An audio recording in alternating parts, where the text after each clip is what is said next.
Daddy's girl ba si Dylan? Mas mama. Ah, talaga? Ano kaibahan ng babae at lalaking anak na ngayong naranasan mo na po?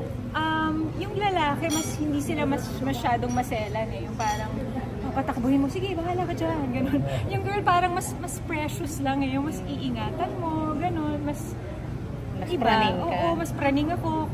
Tsaka ang sarap ayusan, ang sarap damitan. Di ba pag boy, parang t-shirt, polo, okay yan, pants, ganun. Pag babae, iisipan mo ko ng outfit. Ano bang OOTD niya ngayon, ganyan. Yung clip niya, ano ba, ganun. Kumusta kuya si Jazz? Si Jazz okay na okay si Jazz. Nai-enjoy niya sa Tanay. Sa Tanay kasi sila ngayon nagsistay. So, ano kami, happy ako na malaki rin yung development ni Jazz. Tapos, happy siya doon, nakakapag-bike siya. Mas feeling ko mas maganda rin sa health. Kasi nasa probinsya, masarap yung hangin.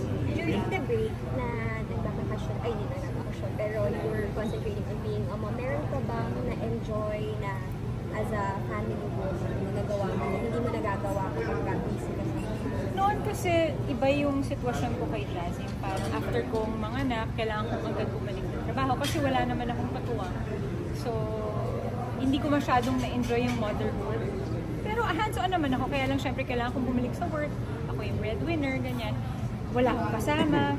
Pero ngayon, iba dahil kahit papano meron akong katuwang, nag-aalaga din sa akin, di ba? So, ibang-iba siya. Marcia, Jazz, saka si Calix, binangaan, no? Ano ba sila? Close? Kasi Close sila. Close. Si Calix ay very kuya sa lahat. How old na si Calix? Mag-17 na. Magsi-16 na si Jazz naman magsi-16.